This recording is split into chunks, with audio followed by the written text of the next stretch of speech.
Today, we are taking another big step into 3D space.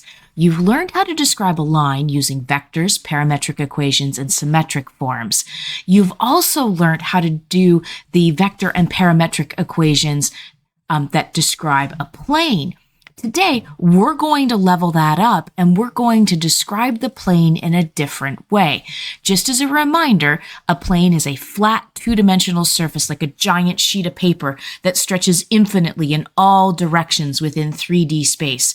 And just like how we can define a line using a point and a direction, a plane can be defined with a point and a direction. Or rather, a direction that stands perpendicular to it called the normal vector. So today, we introduce one of the most efficient and elegant ways to define a plane, the scalar equation.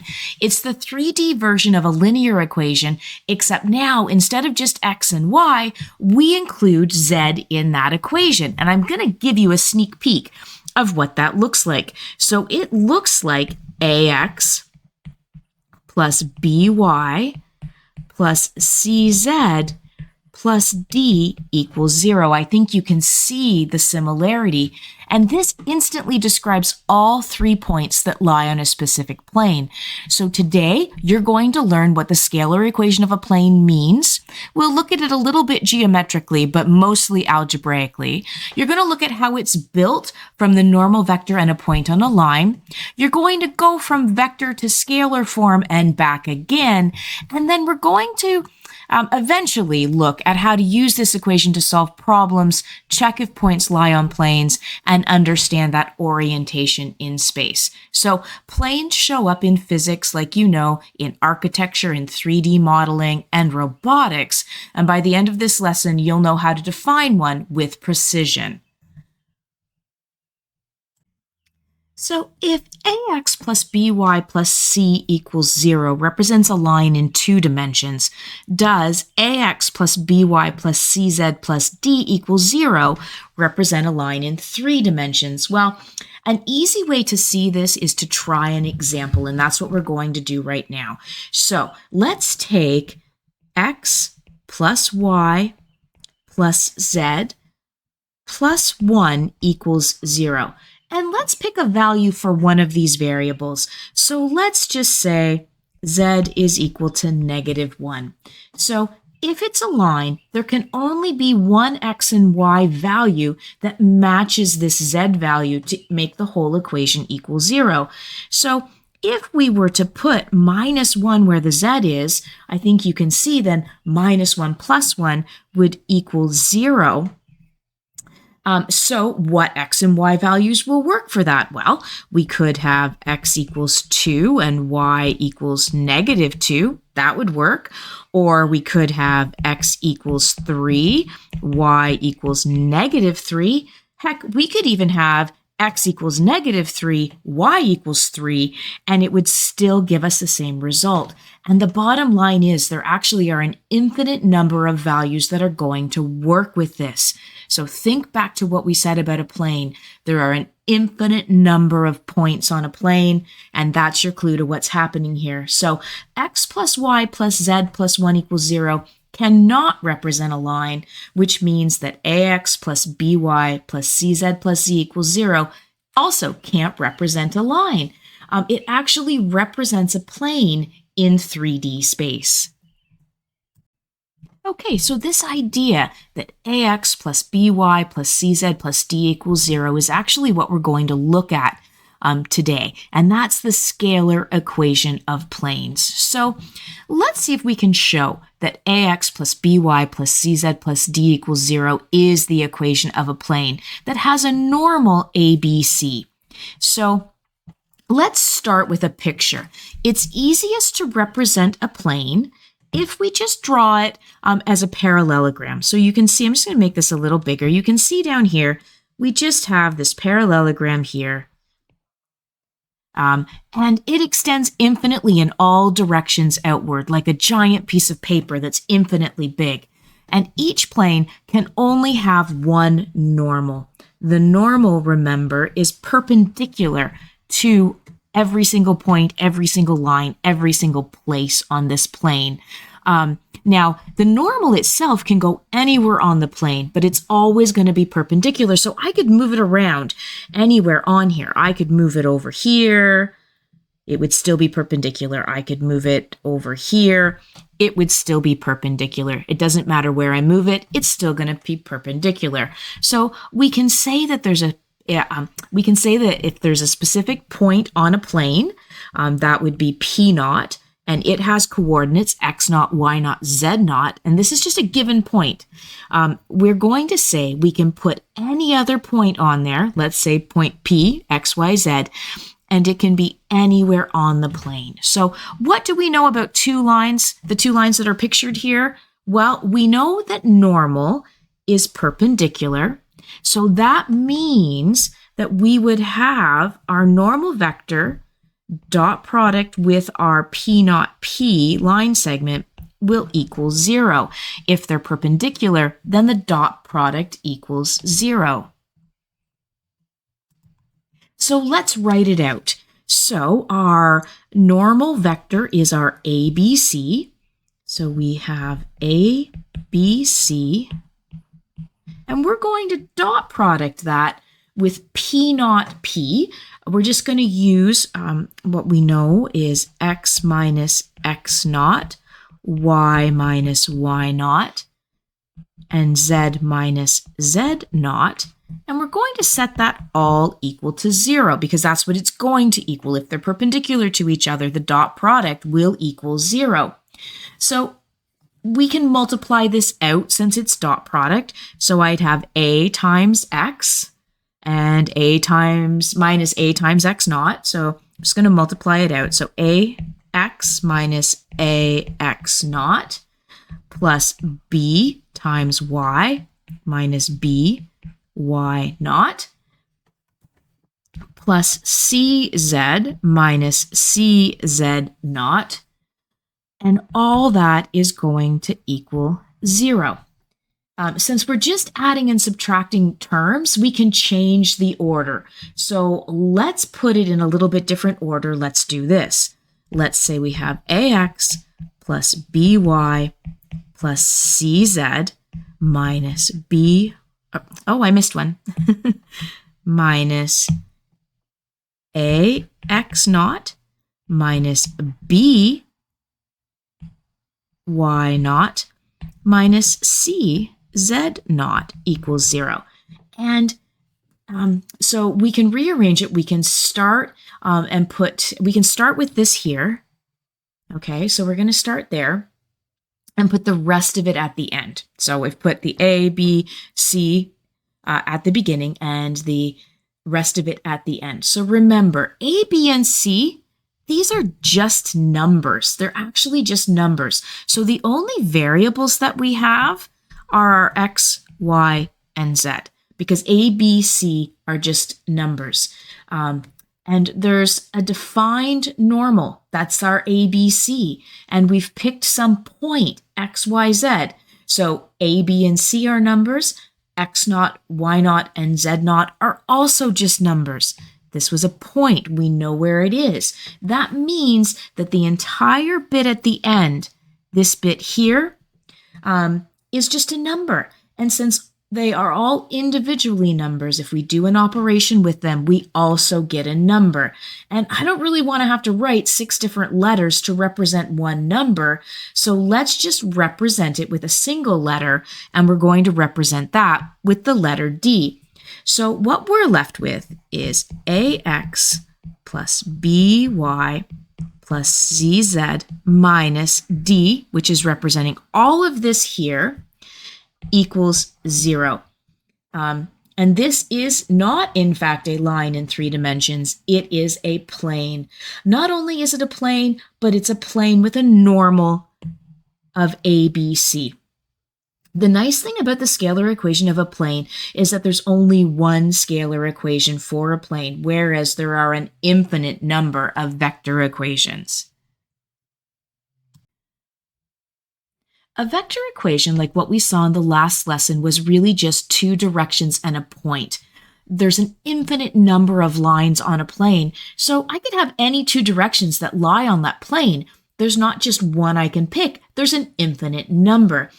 This is why I like the scalar equation way better, because as a teacher, it's easier to see if everybody has the same answer, to see if you're correct. With the vector equation, there could be an infinite number of answers. I'd expect to get at least 20 different answers from the class, but the scalar equation is much nicer to work with. So let's start with a pretty basic example. I've given you the information we just had. So we have a normal, there's our normal right there, and a point. So, and you are going to give me the scalar equation. So to start with, if we know the normal, that's what we're going to start with. So we know the normal, that's what we're going to start with. So let's start with our equation. So we have ax plus by plus cz plus d equals 0. So the normal in this case is our a, b, c values. And the point is our x, y, z. So we can fill that in just to create a general equation for this. So my a value is 7 times x plus 1 times y, so that's just y, minus 1 times z, because my c value is z, plus some value d equals 0. So what are we missing? Well, we're missing that value of d. So the beauty of this is I have a point. I have x, y, z values, so we can just plug and play the x, y, z values into this equation to get our value of d. So plug the point into x, y, z to solve for d, and then we're going to put it all back together. So let's do this. So we have 7 times x, which is 2, plus nothing times y, so that's just 1, minus our z, which is negative 3. So really that's like saying negative 1 times negative 3, plus d equals 0. Do a little bit of math here. 7 times 2 is 14. Plus 1 plus 3 plus d equals 0. If I add those all up, that gives me 18 plus d equals 0. So d will be equal to negative 18. So now we're going to sub this d value back into our equation with our ABC filled in again. So we have 7x plus y minus z, and I'm doing my best to make my z's look like z's and not 2's, but it's tricky, minus 18 equals 0. There is our scalar equation of the plane that passes through a known point with a normal vector. So if you have a normal and a point, you can get the equation fairly easily. We use the point to solve for what's missing, the d value, and then we fill in a, b, c, and d. Remember that x, y, z are just our variables. So let's try one to get the scalar equation of a plane if we're given 3 points. So this one is slightly more involved, but not really any different than what we were doing when we were trying to get 2 direction vectors from before. So first thing we're going to do is we're going to take any 2 points to get one of the direction vectors. So we'll call this one D1, and we're going to set it equal to AB. And that means we will have 1 minus 3, 2 minus 4, and 5 minus 1 as our direction vector. That gives me negative 2, negative 2, 4. And looking at that, I can see that I can reduce that, because remember, with these direction vectors, just like with slope, we want to reduce it as much as possible. So that gives me a direction vector 1 of 1, 1, negative 2. I just divided a negative 2 out of there. We're also going to do that again. So this time, let's set direction vector 2 equal to BC. I don't want them to be the same line segment. Remember, that's one of the things. We have to remember they have to be different. So that gives me 1 minus 1, 7 minus 2, 1 minus 5. That will equal 0, 5, negative 4. Okay, so two different sets of values. I can't reduce that one any further. So the only way these wouldn't work is if they were collinear, if all three of these points were actually on the same line. In that case, our directions would be the same, and this would form a line and not a plane. So we've got our two direction vectors. So we could write the vector equation for this plane, and to do that, we're just going to pick a point. Anyone, doesn't really matter, and use our two direction vectors that we just found. So let's write out the vector equation. So my vector equation, x, y, z, will be equal to my point. Any point, it doesn't matter. I'm going to pick point A. So 3, 4, 1, plus a scalar multiple of our first direction vector, which was 1, 1, negative 2, plus a scalar multiple of our second direction vector, 0, 5, negative 4. So there's our vector equation. Now let's go from here to the scalar equation. So the scalar equation involves the normal. How does the normal relate to the directions? Well, it's perpendicular to both of them. So the normal is going to be perpendicular to both of those direction vectors. How do we get something that's perpendicular to two vectors? We take the cross product. So our normal will be equal to direction vector 1 crossed with direction vector 2. So direction vector 1 was 1, 1, negative 2. And we're going to cross that with direction vector 2, which was 0, 5, negative 4. Okay, remembering with our cross product, I'm going to write them out. Starting in the middle, 1, negative 2, 1, 1. Here's my other one, starting in the middle, 5, negative 4, 0, 5. And now I'm going to take the cross product. So this is going to equal 1 times negative 4 is negative 4 minus negative 2 times 5, negative 2 times 5.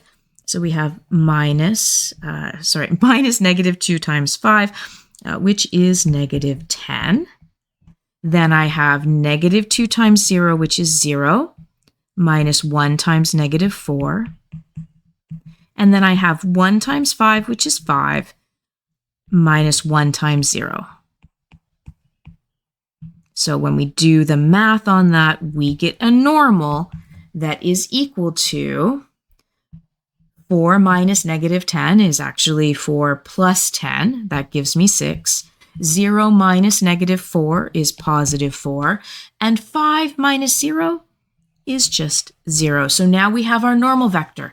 So now we're back to where we were in the last one. We have our A, B, and C values. So let's fill those in. I'm just going to scooch this up a little. Let's fill those in.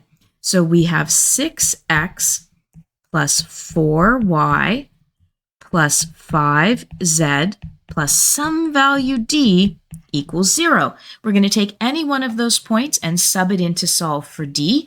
Let's choose point A. I seem to always choose point A, but 3, 4, 1. It's because it's the first one in the list. Do you guys do that? I don't know. Okay, so now we've got our point. Let's sub it in. We get 6 times 3 plus 4 times 4 plus 5 times 1 plus d equals 0. This gives me 18 plus 16 plus 5 plus d equals 0. If I collect all those up and move them over to the other side, d equals negative 39. So now I can go ahead and create my scalar equation. Don't have any room to do it, but I'm just gonna pop over here on another page. So my scalar equation for this then would be our a value times 6, a value of our, okay, let's just remind you, okay. Here was our direction vector, or our normal, sorry, of 6, 4, 5. I picked a point, didn't really matter, but I got a d value. I picked the point A, and we got a d value equal to negative 39. So if we put it all together, we have 6x plus 4y plus 5z minus 39 equals 0. It doesn't matter which point you subbed in. You could have picked A, B, or C. you would have gotten the same value for D. This is a slightly longer process because we have to have the points, because when we have the points, we have to start by getting the directions and creating the vector equation, and then changing from a vector equation to a scalar. Okay, so I've just gone back a slide just to show you, just to have the equation just all in one place. So here is our scalar equation, 6x plus 4y plus 5z minus 39 equals 0. The whole process is there. I will include this though. Yeah, there it is. Okay, so what if we go the other way? Well, going the other way, going from the scalar equation to the vector equation is actually significantly easier. So how do I go from the scalar equation to the vector equation? Well, you could work out 3 points that are on here, right? We could figure out 3 points that are going to work for this. We could find the intercepts by putting in 0 for y. So I could make y equals 0. Put in zeros for y and z and get the x-intercept. So put in zeros for y and z, get the x-intercept. That would be 2. And we could do the same thing for y and the z-intercepts. You can do intercepts here just like in 2 dimensions. Just let 2 of the variables equal 0 instead of 1 to find the other intercept. But there's a much easier way to do this, and that's what we're going to look at right now. So the easier way is to remember that a vector equation has 2 parameters. And what are those 2 parameters? Well, we're going to let our two of our variables be those parameters. So we're going to let x equal t, and we're going to say then that z is equal to s. So there's an infinite number of vector equations. I'm just going to pick this one because I can. So why did I make x equal t and z equals s? Because the easiest one to rearrange to get by itself in this equation happens to be y, because it doesn't have a coefficient in front of it. So if I were to rearrange, to get y by itself, I get y equals 3x plus 2z minus 6. And remember that we've changed our x is equal to t, our z is equal to s. So we could write this, and we're going to write it as 3t plus 2s minus 6. What we have now is the parametric equations. So we know that x is equal to t. Y is equal to this, 3t plus 2s minus 6. And z is equal to 5.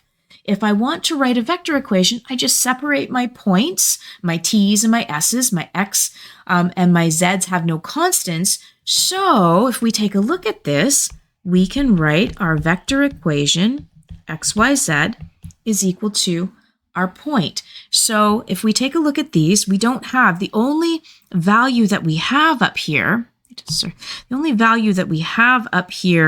For our x, y, and z values is this -6. So I can write this point as my x has 0, my y has -6, and my z also has 0. Okay, so 0, -6, 0. That's my point. And if we take a look at that, we actually can see that is the y-intercept in this case. Then I'm going to add my 2 direction, I'm going to pull out the 2 direction vectors. So it's t, and t has y, has 1. In x, t is equal to 1. In y, t has a value of 3. And in z, there is no t value. And then we have, this is s, not 5. I don't know why I keep writing that. That's s. Okay, that's an s. Plus s, and we're going to do the same thing for s. There is no s value in the x parametric equation. We have 2s here in the y, and we have 1 in the z. So that is our vector equation. Much easier to go in that direction. Now, this process, though, does take a little bit of practice. It can be hard to picture this in your head.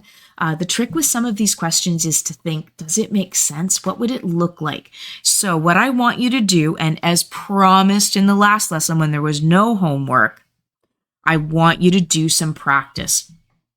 So spend some time working on these questions. Our next lesson is going to be significantly easier, at least conceptually. It's just a procedure that we repeat over and over again. So take some time to do the questions. Textbook answers are posted. Email if you have any questions.